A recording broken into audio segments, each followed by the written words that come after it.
Hello, good day mga boss. Choy ulit ng DIY Rips. So ngayon gagawa na naman tayo ng panibagong video, no? Ito madalas tong tinatanong sa akin kung okay lang daw ba mag-install ng mini driving light na hindi gagamit ng relay. So ngayon, sasagutin natin yan, no? Tapos ngayon, i-explain ko rin sa inyo kung sakaling ganun yung mga plano nyong gawin, yung mag-install kayo ng mini driving light na walang relay, ano ba yung mga kailangan nyong i-consider. Tapos, i-explain ko rin sa inyo kung halimbawa naman gagamit kayo ng relay sa pag-i-install ng accessories ng mga motor nyo. Ano naman yung mga advantages nito, no? Kung ayun yung gagawin nyo kung gagamit kayo ng relay versus dun sa hindi kayo gumagamit ng relay. So actually, itong pag-uusapan natin, no, hindi lang ito patungkol sa mini driving light. So any accessories ng motor, applicable tong pag-uusapan natin. So simulan na natin tong video na to.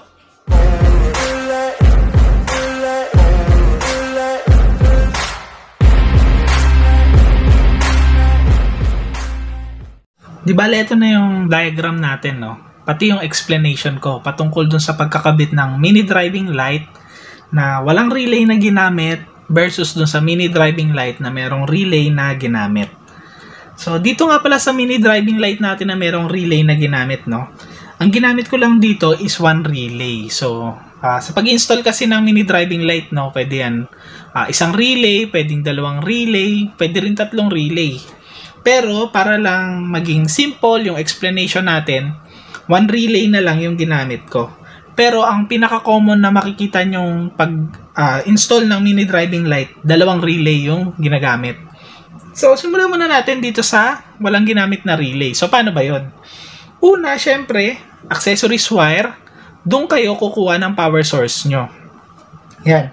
Di bali yung accessories wire, ang itatap nyo doon is yung pinakagitnang terminal nung 3-way switch nyo. Yan. So, halimbawa, yung susian nyo, nilagay nyo na sa on position, di bali yung accessories wire nyo, magkakaroon na yan ng positive supply. Since na tinap nyo doon, yung 3-way switch nyo, ito rin, magkakaroon na rin ng positive supply. Pero yung positive supply nyo, nakastack lang dito sa switch. So, pagka pinindot nyo yung high beam nyo, itong taas kunyari, so dadaloy na yung positive papunta dito sa high beam, iilaw na yung high beam ng mini driving light nyo. Halimbawa naman, ang pinindot nyo yung baba or yung low beam, so, galing dito sa gitna, gagapang na yung positive supply dito sa baba, iilaw yung low beam nyo. So, ganun siya nag-work, no? So, yung mini driving light, pwede yan install na walang relay. So, bakit naman pwede nating install na walang relay? Kasi ang mini driving light, mababa lang ang wattage niyan. Madalas kasi, no, ang mini driving light, 20 watts lang yan per bulb. So, pagpalagay natin to 40 watts lang. So, most likely, mga 3 amperes to 4 amperes lang yon. Pero, kung bibili kayo nung Icon Terra, na laser gun or mini driving light din kung tawagan ng iba. Pero actually laser gun yun yung Icon Terra. Kada isang assembly nun, katumbas nun, 4 na mini driving light. So kung dalawang assembly nun, ilang wattage na yon? Most likely mga nasa 160 watts yun. So i-divide nyo na lang sa 12 volts. So makukuha nyo yung amperes nun kung ilan. So masyadong mataas yun. So kung ganon yung bibilin yung auxiliary light, hindi applicable tong walang relay. So, explain ko sa inyo yun mamaya bakit. So, etong pagkakabit ng mini driving light or any auxiliary light na hindi gagamit ng relay, applicable lang to do sa mga low wattage. So, wag kayong gagamit ng mataas na wattage. So, bakit applicable lang to sa low wattage? Unang-una, etong accessory wire natin, ayan o. Yung accessory wire natin, originally, marami nang sinusuplayan yan sa motor, no? Depende dun sa pagtatapan nyo na accessory wire. Pero marami nang sinusuplayan yan. So, ano-ano yung mga common? Ayan yung nagsusupply dun sa busina natin, sa headlight natin, sa taillight natin, sa signal light. Yan, sa gauge panel. Yan. Diyan kumukuha yan sa accessory wire. So, ang dami niya na sinusuplayan. Tapos, magtatap pa kayo ng accessory. So, kung low wattage lang yung accessory nyo or mababa lang kumonsumo ng kuryente, okay yan na hindi kayo gagamit ng relay. So, applicable yun nun, no? Kaya sinasabi nung iba, mini driving light, kahit na wag nang gamitan ng relay. Totoo naman yun. Basta, ang bibilin yung mini driving light, yung mga low wattage lang, 20 watts per bulb. Pero kung bibili kayo ng Icon Terra na lumalabas 80 watts per assembly, yun, medyo tagilid kayo doon. Gamitan nyo na ng relay yun. Pangalawa, kung mag-i-install kayo ng mini driving light na hindi kayo gagamit ng relay, dapat yung accessory wire na pagtatapan nyo is good accessory wire. So, ano ba yung sinasabi nating good accessory wire? Unang-una, dapat maganda pa yung supply ng positive niya. So, meron kasi dyan mga wire na accessory wire din dun sa motor, pero latak na or konti na lang yung napapadalang supply. So, ano ba yung mga sample niyan? Yung mga brake light yan, halos latak na lang yan eh. Nagtataka nga ako, ang dami nagtatap dun sa brake light na wire. Kung titignan nyo naman yung brake light na wire, super nipis nun, tas doon pa kayo magtatap. So, hirap na nga yun. Tapos magdadagdag pa kayo ng load or magdadagdag pa kayo ng accessory. So, iwasan nyo yun, no? Yung mga brake light or any accessory wire na manipis. So, iwasan nyo yun. So, ano ba yung mga good accessories wire na pwede nyo pagtapan?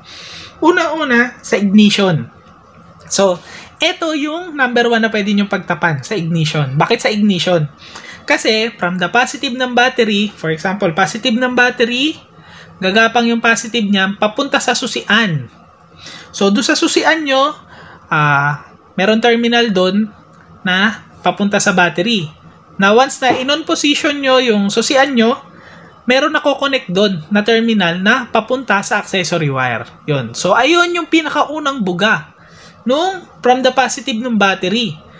So, doon maganda mag-tap. So, hanapin nyo yung ignition nyo, yung sa susian nyo.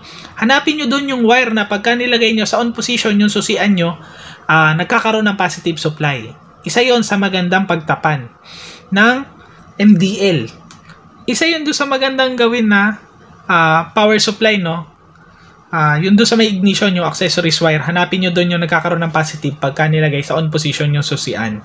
Halimbawa naman, yung motor nyo, kagaya nung sa amin, no, NMAX version 2, ang hirap i-access nung susian. Kasi, lalo na doon sa makiles, no, parang tagun-tago yung pinaka-socket nyan. Kailangan mo pang hubaran yung motor, no, tatanggalin mo pa lahat ng panel para ma-access yung wire doon sa may susian. Medyo matrabaho yun, no. Saan yung isa pang pwedeng pagtapan? Hanapin nyo yung fuse box nyo. So, sa NMAX version 2, yung fuse box nasa harapan. Hanapin nyo yung accessories wire doon, kulay brown. Makapal na makapal yung wire nun. Kasi galing din naman sa susian yun.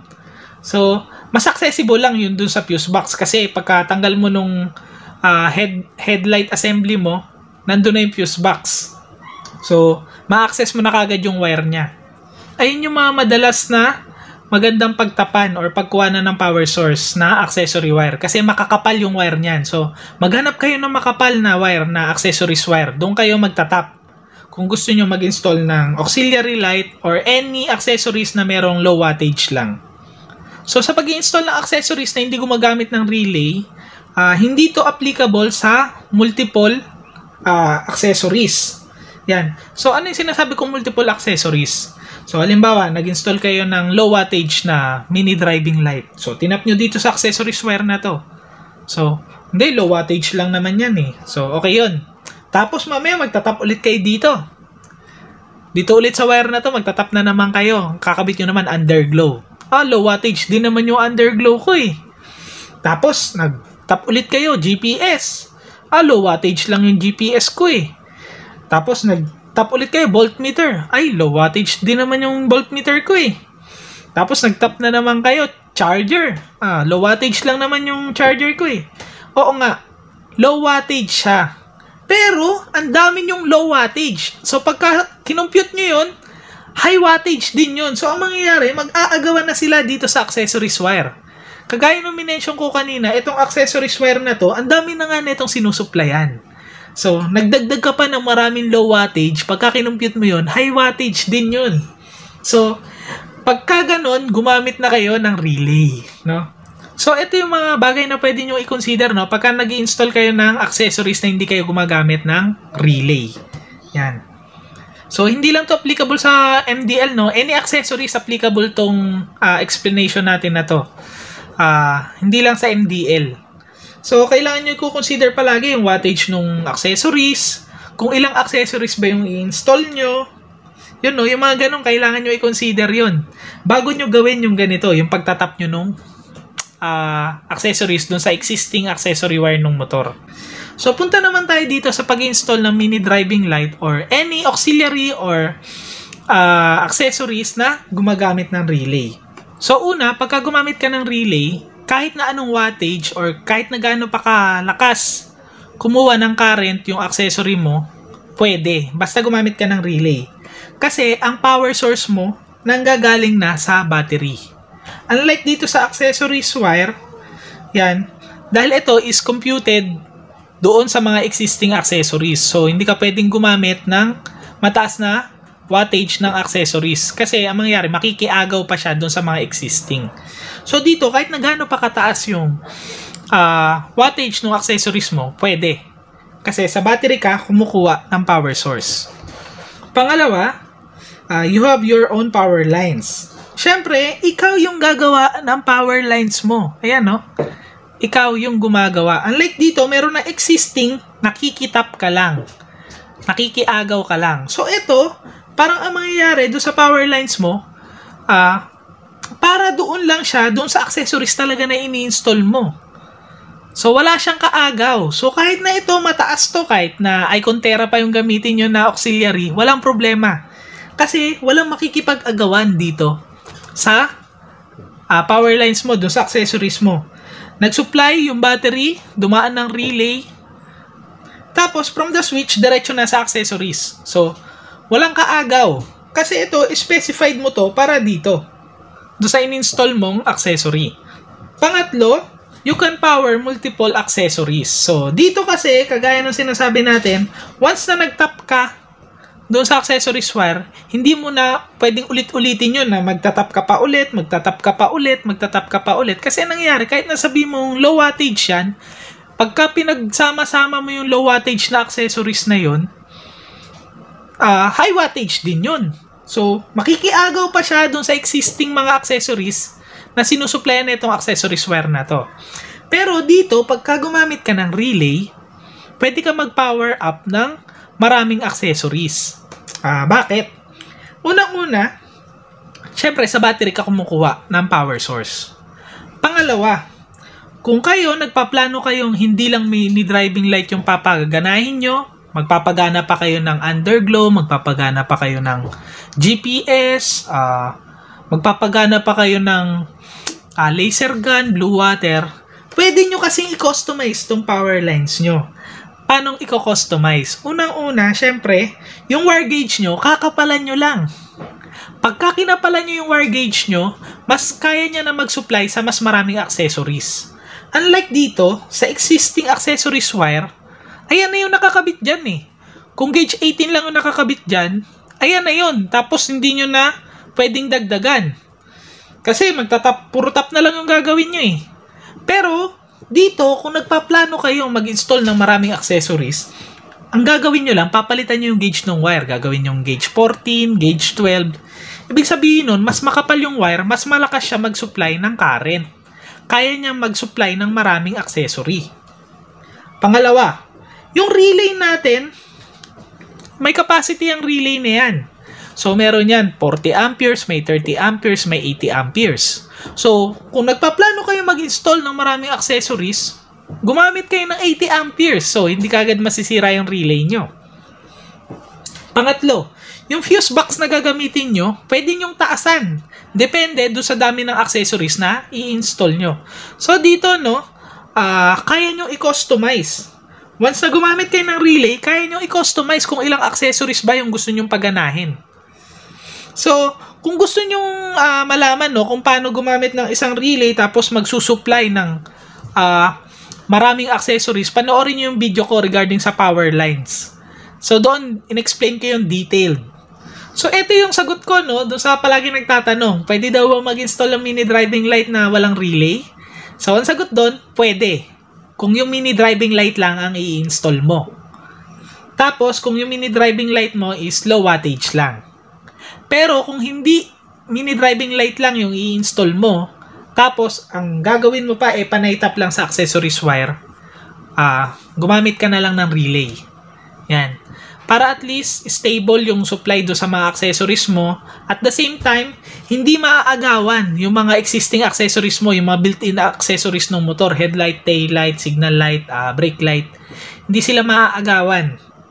So, kung mini driving light lang, pwede na yun, walang relay. Pero kung marami kang ikakabit, gumamit ka na ng relay. Sana meron kayong natutunan dito sa short video natin. Mga kaalaman sa pagwawiring. So, tapusin na natin to. Ingat kayong lahat. God bless.